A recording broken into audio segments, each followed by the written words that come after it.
Shalom. And thank you, Dr. Kopelman, and I want to thank the Congress for the opportunity to present to you today. I'm going to talk a little bit about the way big companies today are looking at innovation, and just a little bit about who Johnson & Johnson is. We're a $65 billion plus company globally, and we have 180 different operating companies. Ethicon Endosurgery is one of those operating companies.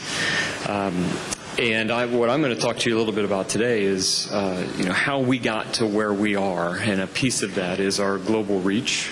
We have centers around the world, and primarily I come from our location in Cincinnati. In Cincinnati we have an endosurgery institute that is used for training as well as all of our development. We have both our research and development area where we produce our new products, but also our front-end innovation center is located there.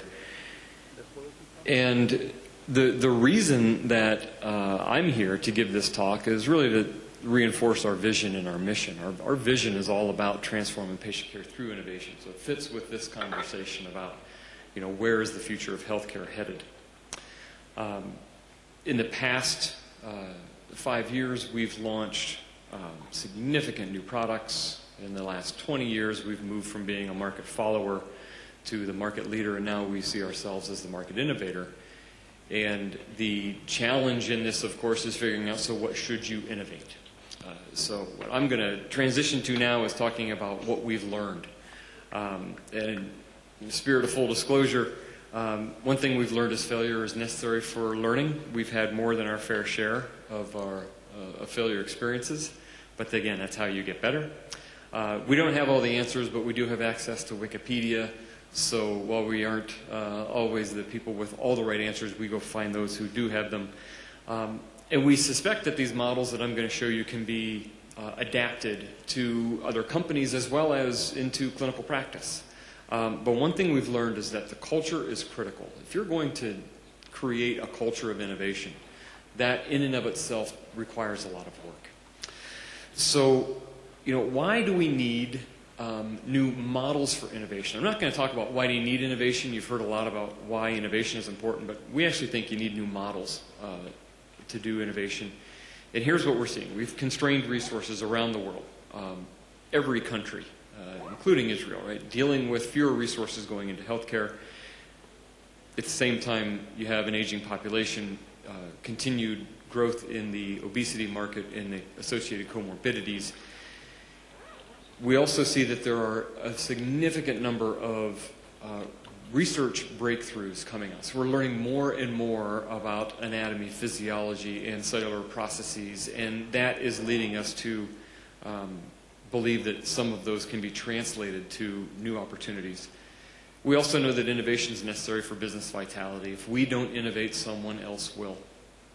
And what we look for are new platforms that can be not just a single product that is innovative, but a new platform that is innovative. And L&A stands for licensing and acquisitions, and one thing that we see as a large company is there are many different companies that we can align with, we can acquire, we can license technologies from, but those are increasing in cost. So unless you have a significantly large checkbook and you can just go buy up everything you want, you're going to have to do some development internal. And we have found that the best way for us is to do a mixed model. Some external acquisitions as well as some internal development. A lot of what I'm going to go into now is based upon some research out of Harvard, a researcher by the name of Clayton Christensen. And what he has shown is that we as consumers, we can manage a certain amount of innovation over time. Performance increases over time. And so if you think about the cellular phone that you're using now, it's dramatically different from the cellular phone that you had 10, 15 years ago in its capabilities. And over time, you've been able to increase what you can consume, the capabilities of that technology. What happens is that companies make sustaining improvements over the years, and what they end up with at some point is what's called overshoot, where that light gray arrow overshoots the dark gray area. Essentially, the company continues to add features onto a technology, and they overshoot in the sense that you're no longer willing to pay a significant difference for those improvements. We see that in medical devices as well. The challenge comes when a disruptive innovation comes up from below. For many years, that disruptive innovation will require you to give some trade-offs. Perhaps performance isn't as strong as what you would expect, but then some technological leap will allow it to come up and disrupt from below. And the people that get disrupted are the big companies doing the sustaining innovations. So we see that as a threat. Many big companies do, but you could also look at it as an opportunity, and that's how I happen to view it. Now, the challenge is when you're doing innovation, really what is your goal? Is your goal to drive more access to care, or is it to drive access to knowledge? And what we see is that healthcare over the years has progressed from the lower left-hand corner to the upper right-hand corner, where knowledge goes from being in the hands of a few experts and very tightly controlled, only a few people understand the issue and the answers. Then as we identify patterns, we can diagnose patients quicker, we can identify patterns, and then we can shift from the expert doing the treatment to semi-experts. Ultimately, when we get to rules-based treatments, then things can progress out to the trained non-experts. So this is what we've seen as simple treatments have moved from the clinician, the doctor, out to the nurse, as an example. One of the questions is, so what are the things that are reasonable to move from the ad hoc expert out to the trained non-expert on a rules base? To do this, what we started to look at is, so what are some of the patterns that we've seen in the development of new technologies? Frost and Sullivan did some work with us, and what we found is that when you look at the top 15 medical devices launched over the last decade, there were 5 key things that drove their evolution and their revolution. And those best technologies enabled a shift in the site of care, so you were able to move it from a very expensive site of care to a less expensive site of care. Earlier detection and treatment, certainly this works in cancer. If you can reduce pain and anxiety, then you can reduce the need for general anesthesia. That certainly reduces site of care requirements as well as changes time. If you can get the patient back to work quicker, and if you can allow, again, greater access to care. So these are some patterns that we look for in new concepts and new technologies. And then what we've done is we've also realized that in the past what we would do is we would put our best engineers onto a problem and ask them to create the best product purely for the physician. We have seen the changes in the healthcare system are requiring us now to have the best clinical and economic outcome for all the various stakeholders. So the surgeon, while extremely important, is one of the what we consider key 4 stakeholders. The patient also plays an important role, the provider, which would be the hospital institution, and the payer. So our process of understanding the needs in the marketplace has also changed. So when we look at these total solutions, what we have found is we now need to think more like a startup. Big companies behave in certain ways, small companies behave in dramatically different ways. And what we've seen is that we need to shift from being big companies which tend to regulate processes to small companies that innovate, changing our structure, changing the way we think about the market. Are we about capturing market share, or are we about creating new markets? Big companies are about how fast can I get to significant revenue milestones, and in startups it's really about how quickly can I get clinical data. Shifting to multifunctional capabilities where you have people that can do a variety of different things as opposed to just one. More individual responsibility, and going from I'm an employee to I'm an owner. So when I talked earlier about culture, these are big things that we have seen we have to change. The other big thing that you notice is in big companies, they often take the approach of risk is seen as just an opportunity to screw up or an opportunity to fail, whereas in a small startup environment, it's really about an opportunity to succeed. So the way that we've started to look at this is many of our traditional capabilities can become disabilities if not managed properly. So we have then again found we need to change the models that we use to develop new concepts. So this is what we do now. We use a variety of new processes and systems to identify where we should go and when. And I'm going to take you through this chart in a variety of steps. An example of how we've done this would be in the field of notes, where in 2003, Reddy and Rao in India started to show that you could do transgastric procedures. They used the avian model to do that. Ponsky and others started to do diagnostic peritonoscopy. NoScar was formed. Those to us were beacons. Those were things lighting up in the marketplace saying something new is happening. Then we started to look at, so what does the care pathway tell us? How does a patient progress through the care pathway? JOC stands for Jobs, Outcomes, Constraints. That's a form of research that we do. When we looked at that, we said, well, there are some things happening here and we need to get better educated. So we funded a $1.5 million grant to NoScar to drive preclinical research to understand more about where notes may go. That led us to beginning to do some concept development. We developed a toolbox of devices specifically for notes procedures that we released out to select institutions in 2008, and that kicked off an evidence generation program with another $1.5 million grant to NoScar to fund clinical research, and that we did that in conjunction with Covidian, Olympus, and others. That research is currently ongoing. So the next step would then be we'll progress to market pilot, and right now we're saying, well, that's to be determined, because while notes is interesting technically, we have some very cool, we think, technologies. The clinical and the economic benefits have yet to be shown. And so in the past, you would have seen companies just rush headstrong to introduce these products and try and push them into the marketplace. Now the new realities say, if the economics aren't there, if the clinical benefit isn't there, it does not make sense to try to force clinicians to use a new technology. Another area where we've done this is in what we call MARS, which is our Metabolic Applied Research Strategy. And what this is all about is we know that less than 1% of the surgically eligible patients are actually seeking treatment for their obesity.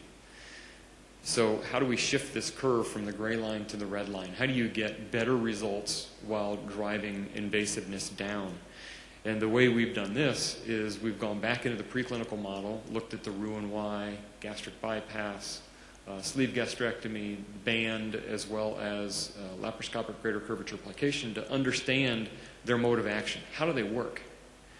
If we understand how they work, then we can do a better job at developing new tools that help you select and screen patients, new procedures for obesity in particular, as well as technologies to treat the comorbidities that come along with obesity. So these are some examples of how we use this model that I'm going to show you more about now. So what Beacons is all about is really, there are many things that light up in a marketplace that tell you this is an area of interest. And those could be everything from venture capital dollars flowing in to patent filings occurring to clinical studies being kicked off, key opinion leaders at conferences like this speaking about a new field. Those tell us this is something that we need to be paying attention to. When we see that, then we try to understand, well, what do we bet on? What technologies or what fields? When do we bet on it, and how much should we put in? And we'll play in a variety of different stages. Very early on, we'll make equity investments into small companies. If we think that this is something that we could develop a platform around, then we'll start to look at how do we incubate this internally. And then if it is something that's already progressing quickly to commercialization, we'll look at licensing and acquisition. So Beacons get us started on managing the portfolio. And this is really the model that we use of are we looking at a product development effort or a market development effort, or is it a pure diversification plan? Once we understand what the beacons are telling us, then we progress on to, so what's happening in the care pathway, and what is the customer telling us? This is where a significant shift has happened in healthcare in recent years. As I mentioned, you're one of the 4 key stakeholders, but we also need to look at the patient, the provider, and the payer. And we've also historically focused primarily in the treatment column, but now we understand that there's a lot of work to be done around symptoms, the early diagnosis, as well as follow-up care. And so I think you're going to see companies over the coming decade shift their focus from being purely about surgical treatment to more about the entire pathway of patient treatment.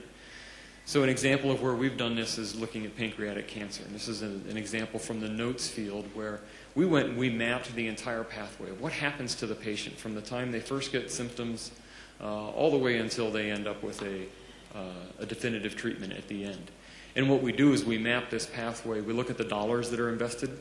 We look at the number of clinicians involved. We look at the number of tests involved, the overall dollars that are spent.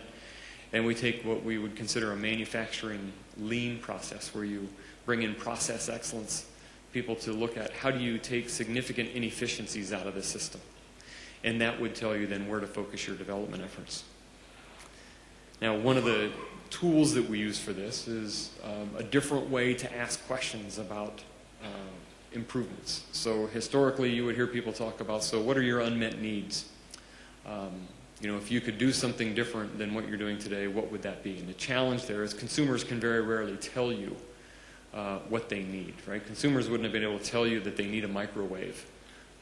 10 years ago, I wouldn't have been able to tell you that I need a phone that enables me to manage my calendar, my email, surf the web, and text and do phone calls all at the same time, because the web wasn't important to me back then.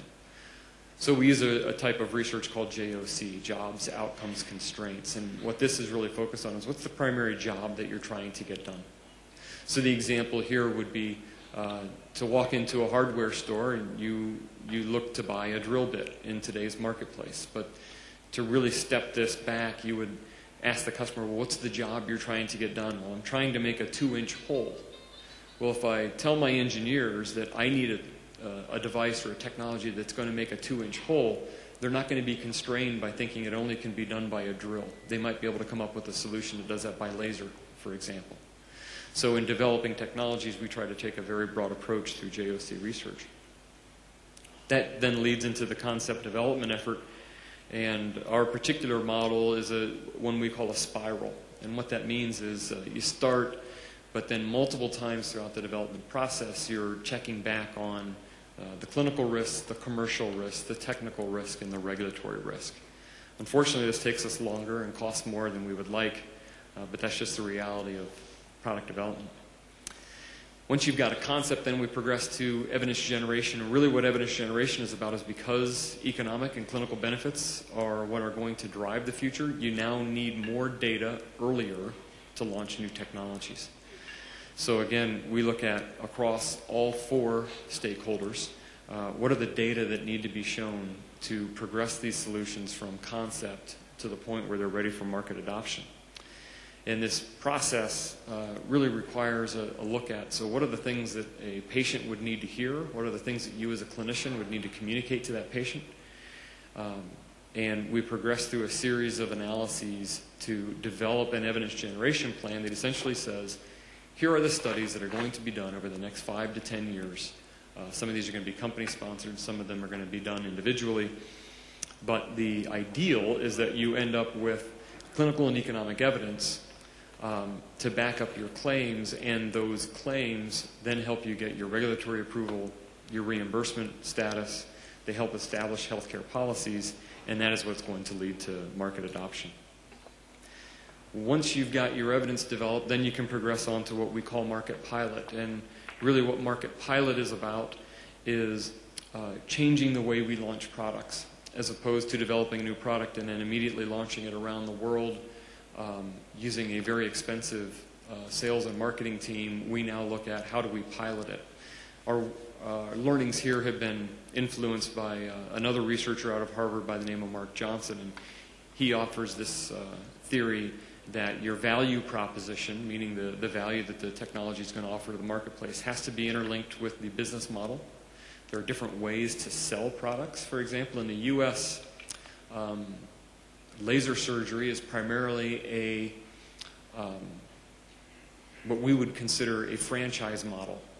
So the LASIK vision centers in the U.S. are primarily franchises that the ophthalmologic surgeon buys into that franchise. And in doing so, the value proposition and business model is dramatically different. That means that also you have to have key processes that you have in place to drive your business model, and those have to link to your value proposition as well. So what we found is that creating a business model can also be as difficult as creating a new product. And so we're guided by some work that came out of Europe, actually, the fantastic book around business model generation, where these writers have given us a roadmap, essentially, of how do you look at things like what are your customer relationships, what's your cost structure, what's your revenue stream, what are your key partnerships, your key suppliers, and how do those influence your business model.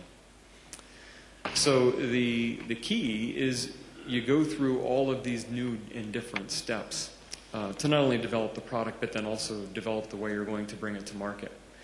Because what we've seen is that new technologies also often fail. When you take a new technology and hold it up to the existing standards or metrics of existing products, they often don't measure.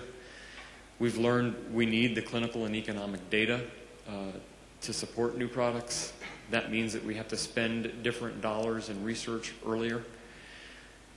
And that means that you've got to find ways to reduce your commercial risk because you can't afford to spend as much on commercial launches. We also know that future markets are going to be smaller and more targeted. There aren't many significant unconquered areas of medicine where surgery can play a significant role. Obesity has been the most recent. We think that one of the next ones might be diabetes, but beyond that, it's hard to envision where you're going to see significantly new areas break open in the next 10 to 15 years. So hopefully what I've been able to communicate to you is that the world has changed. We recognize the world has changed. The way we are developing products and bringing innovation into the marketplace has changed as a result. And the challenge is trying to figure out good innovation from bad innovation. There's actually a company that created what they thought was a very innovative solution to a problem. They spent millions of dollars developing a technology, creating the tooling, and actually introduced this product to market only to find that they had completely missed the mark. And the reason is you're not going to carry around a zoom lens to go onto your mobile phone, right? This problem could be solved with a software change, did not require a hardware change. Unfortunately, they went the wrong route. We hope to avoid those mistakes by using these new systems and processes. So with that, I'll conclude, and thank you very much for the opportunity.